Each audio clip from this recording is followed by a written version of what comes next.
Ini kita berbicara tentang pertanyaan yang sering ya. Ini tadi saya sebut ada di buku Terapi Sholat Bahagia halaman 107. Ya. Bagaimana hukumnya sholat dengan memejamkan mata? Paham toh? Tuh. Di sini memang halaman 107 saya tulis jangan memejamkan mata. Tapi jika hal itu mendatangkan kekhusyukan, maka Anda boleh melakukannya lah gitu. Nah, soal memejamkan mata waktu sholat ini dibahas oleh Syekh Abu Bakar Uthman bin Muhammad Zainul Abidin Syato Ad-Dimyati Al-Bakri dalam kitab I'anatut Thalibin Syarah Fathul Mu'in. Ini ulama besar ya, yang ngajar fikih di Masjidil Haram.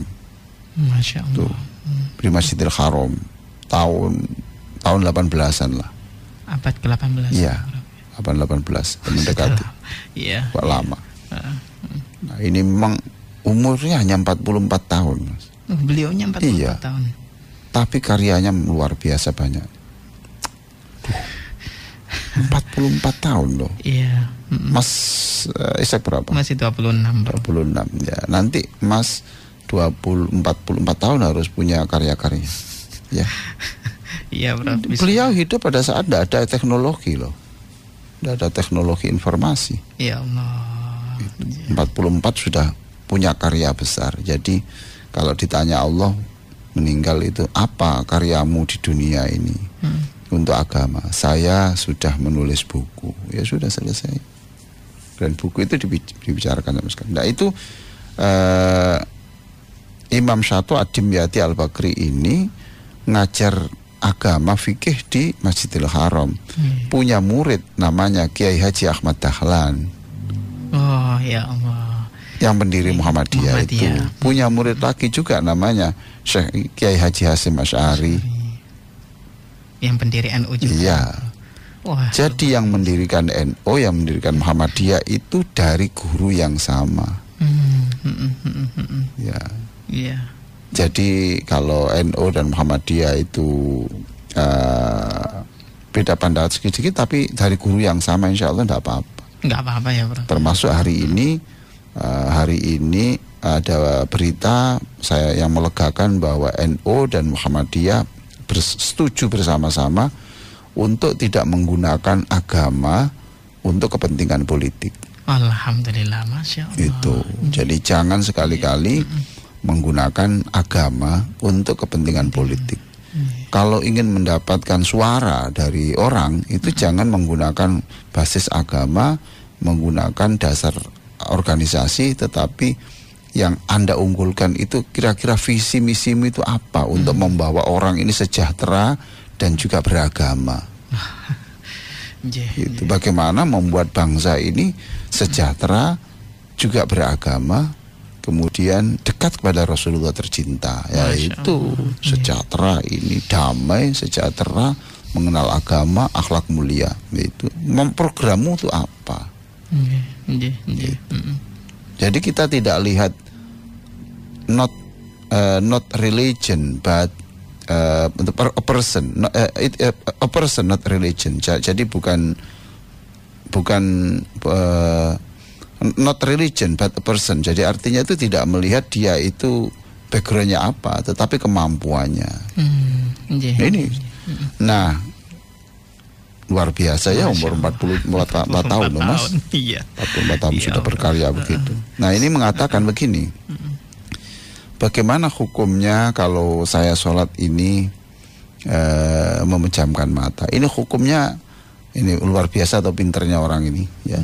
Satu, wajib. Wajib, Bro. Iya. Jika, jangan lupa. Jika di depannya itu ada orang yang auratnya terbuka. Paham? Wajib. Jika? Iya. Contoh. Kita sholat, di depan kita itu mohon maaf saja ada orang yang tidak pakai celana dalam, kemudian sarungnya itu robek. Iya.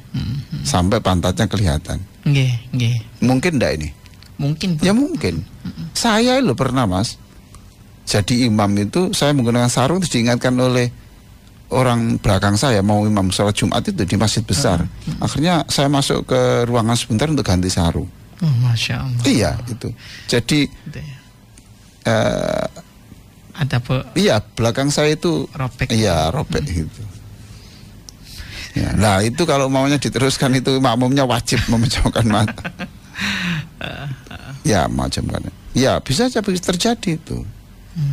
Ya.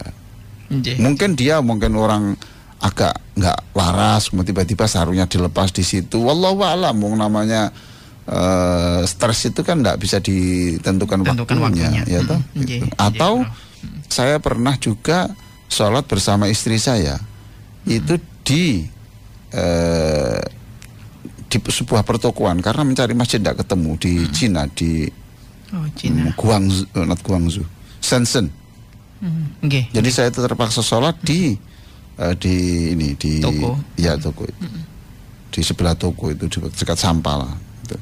Nah itu kan orang lewat-lewat kan banyak yang pakai celana pendek. Ya. Nah itu wajib memejamkan mata ya, Prof. Nah kan tuh. Jadi menarik ya bahasan itu. Jadi jangan kemudian dilarang, wajib. Kalau ada di depannya itu sesuatu yang tidak boleh dilihat. Yang kedua itu sunnah. Bagaimana ini, Prof, sunnah?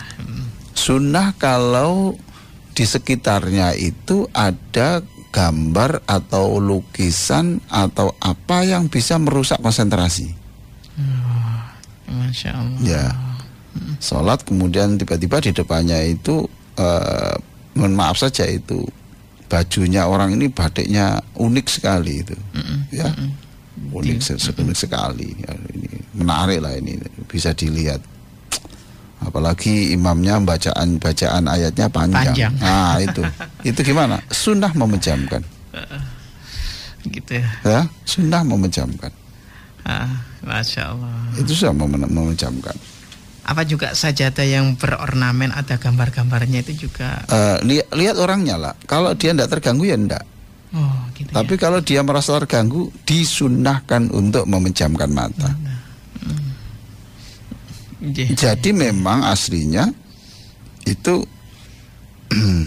aslinya memang seperti mazhab Imam Hambali itu memakruhkan karena apa? Ya tidak sampai dilarang itu. Makruh, ya, tidak disukai Allah karena orang Yahudi melakukan ibadah dengan memejamkan mata. Jadi ada yang wajib, ada yang sunnah.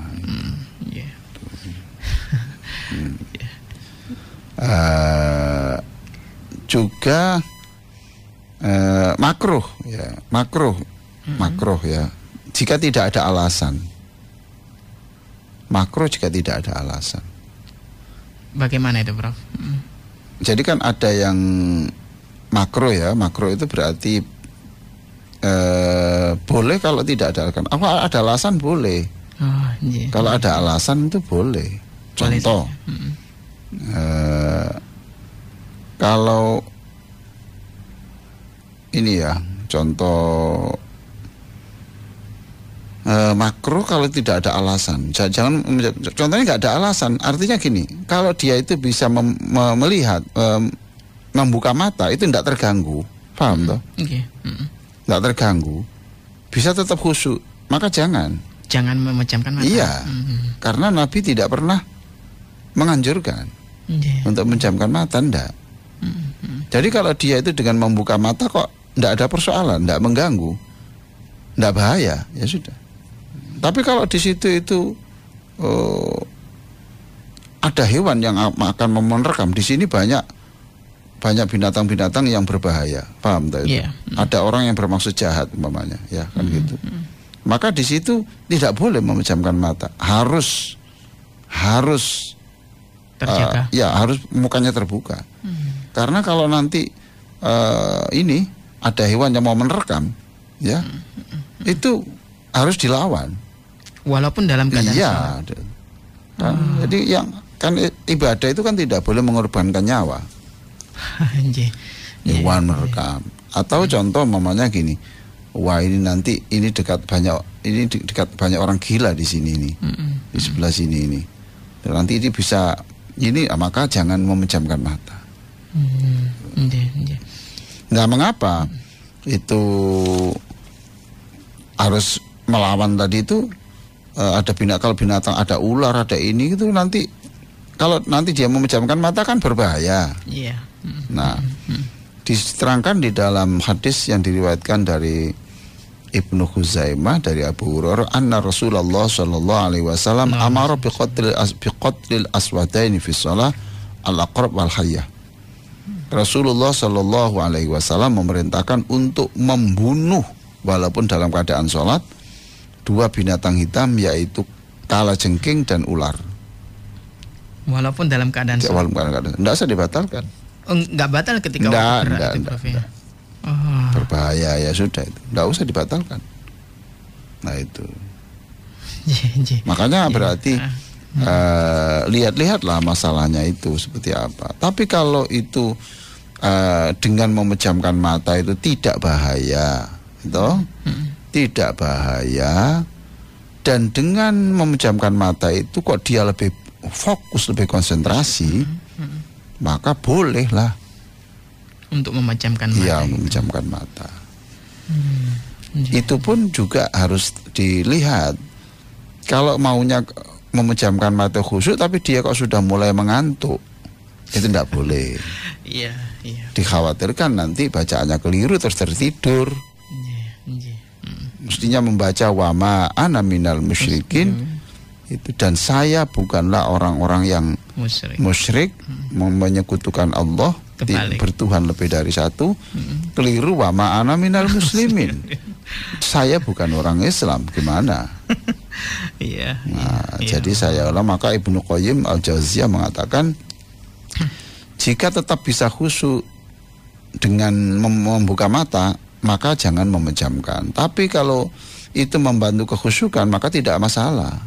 Boleh gitu. Boleh gitu. Boleh. Nah ini luar biasa tuh penjelasan orang yang masih muda, dan ini gurunya Kiai Haji Ahmad Dahlan dan juga pendiri Muhammadiyah dan juga pendiri Nahdlatul Ulama. Jadi berguru pada guru yang sama. Satu guru yang sama. Masya Allah. Nah, bagaimana kalau dibalik? Sholat tapi melihat ke atas. Bagaimana itu, Prof? Kalau itu jelas dilarang. Lihat di atas itu dilarang, Prof? Dilarang itu. Kan kita disuruh melihat tempat sujud, gitu. Ya kok ke atas, paham loh? Ke atas. Lah, sekarang persoalannya, lah iya Pak, tapi kan di situ ada batik, ada baju, ada ukir-ukiran yang itu mengganggu saya. Iya, ya dipejamkan saja, tapi jangan melihat ke atas. Loh kok begitu?